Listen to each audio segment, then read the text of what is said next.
Senator, 4 years ago, in August 2021, you were on a tour that brought you to Iowa, again, a three-city tour, and you, at that time, you were talking about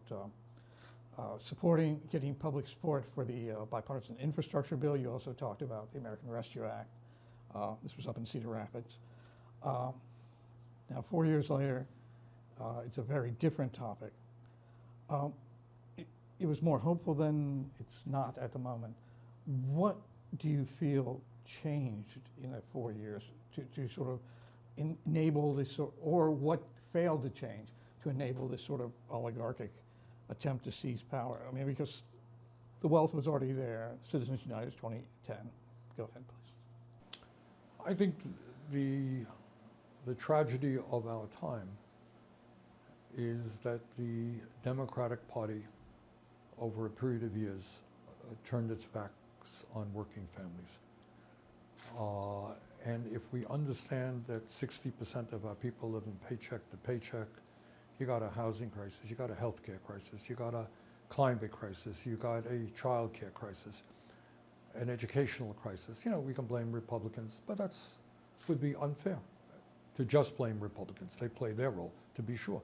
Democratic Party deserves its share of responsibility. And at the end of the day, if you take huge sums of money from very wealthy people, if you hire consultants whose main job in life is to make huge amounts of money in campaigns, and if you divorce yourself from the pain and the reality of the lives of working class people, people are not going to support you. They understand, you know, that the words don't matter. You're not acting on their behalf. So I think, to my mind, Trumpism develops not because too many people in Trump's world think that it's a good idea to give tax breaks to billionaires and cut Medicaid or nursing home care. They utilize that care. They utilize educational programs. Many of them are veterans, and they don't want to see the VA cut. I think what we've seen is a failure of the Democratic Party to stand with the working class of this country, create that kind of void that Trumpism has filled. Now, you mentioned the Citizens United decision in your speech today, and you talked about it in the speech in Omaha last night. In fact, you talked a little bit more about it. You said that overturning it or reversing it is fundamental to changing the political system and introducing public financing of campaigns. It's been in place for 15 years now. What can members of the public do practically to work on the overturning of citizens? Well, I think that's a great question, and I think that the corrupt campaign finance system is at the heart of a lot of the problems that we have. And I'm sure you know that. It's not just Musk spending $270 million to elect Trump or getting involved in the Wisconsin Supreme Court race, but it's Democratic billionaires having an influence over Kamala Harris and what program she ends up developing, et cetera. I think nationally, the demand has got to be that at the top of the list, as soon as Democrats, and put pressure on Republicans, there are Republicans. You go up to some Republicans and you really think it's okay that some people can spend unlimited amounts of money? And I got to tell you, I mean, Musk is threatening Republicans. Do they feel comfortable with that? They don't. So I think we need a national movement to bring about campaign finance reform. That's number one, put pressure on Congress. Number two is some states can do things as well. Maine, for example, has made some steps forward. Cities have done some things. So I think we have to work at the local, state, and federal level. But so long as we have a situation where billionaires can buy elections, it's going to be hard to bring about the changes that working families need. At the moment, the focus, and quite naturally so, is on trying to prevent worse things from happening. And last night you also talked about when citing good legislation that hasn't gone anywhere, the PRO Act. And that's been passed 3 times by the House since 2019, You got it out of my committee. is exactly what- in 2023 when you took over from Patty Murray as the Senate manager. So congratulations for that, but still died. Even though President Biden declared it one of the top priorities of his administration.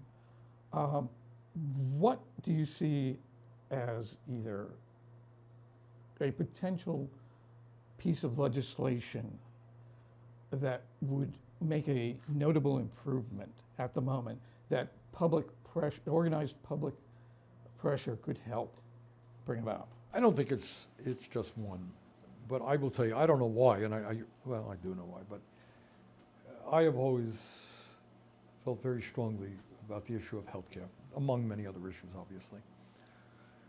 Because healthcare impacts you and you and you and everybody in this country. It's an issue you can't get away from.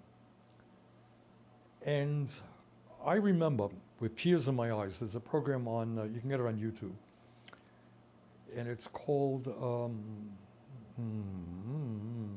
his name. It had to do with the, oh God, I forgot the guy's name. In 1945, the Labour Party won the elections in England. You know, Yeah. they beat Churchill. Enright Bevan? Hey, thank you. I can't believe that I received a letter from his niece or something. It's been a long day. Yeah. And Nye Bevan was a coal miner when he was a kid. Grew up in a coal mining community. And he moved up the ranks of the Labour Party and eventually, when they won in 45, became Minister of Health and Housing. And in 47, I think, 1947, a long time ago, a guy gives a speech.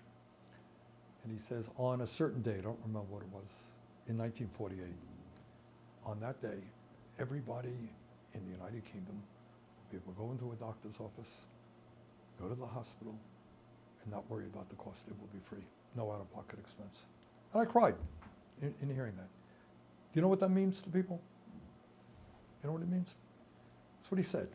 And he had to work like hard, and he ended up making compromises. It happened. And on that day, cut the ribbon at a hospital, and from then to today, no matter what your income is in the UK, you go into the hospital. They got their problems, but that principle was established.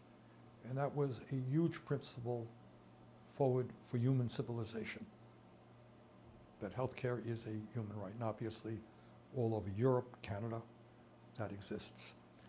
So I think that if we had a president of the United States and a Congress that said, and you know, people like LBJ and even JFK, you know, Truman talked about it. And you know, LBJ had to settle with Medicare and Medicaid. He couldn't quite get it over the finish line.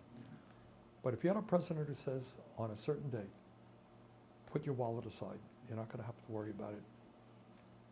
You're going to have health care as a human right. In England, what happened, and they'd gone through the war and all the problems, a lot of women came out of the, suddenly started flooding into hospitals. They had ignored their own health care needs for their husbands and everybody else.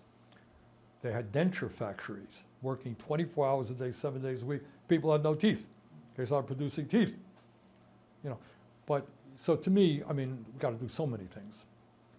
But the issue of health care as a human right is, you do that, this country is transformed. And then people have an investment. We're in it together. I'm helping through my taxes to pay for your health care. You're providing for my kids' health care. We have a bond between us. We share that bond. And that's extraordinary. That's okay. Thank you. All right. Okay. Final question. You talked about the importance of people being involved in calling. Marionette Miller Meeks. That I think that might be more effective in Douglas County in Nebraska than it would be here, because Johnson County, she's run for Congress 6 times, lost 3 times, won 3 times. Even her best showing in 2022, lost Johnson County overwhelmingly. Doesn't have an office here. No Republican thinks they can win. So is there another sort of practical organizing thing you would share with? I'm a politician. That's what I do for a living. Right. And when people, if people do not get involved in the process, if they not put pressure on you, and again, to me, this bill is not, I do not just anticipate or want to see liberal types or left-leaning types be here. Do you think there are not conservatives out there whose kids are on Medicaid? Do you think there are not conservatives out there whose mother is not in a nursing home that is dependent on Medicaid funding? It's not a liberal issue. So I don't care if it's Douglas County or whatever county it may be. We're talking to, I should have maybe made that clearer today. I'm not just talking to Democrats or progressives. I'm talking to anybody who is in need of Medicaid or housing or education. It's relevant to all people. All right? Well, thanks Hey, thank you. Thank you for your knowledge. It sounds like you've been studying these things a little bit.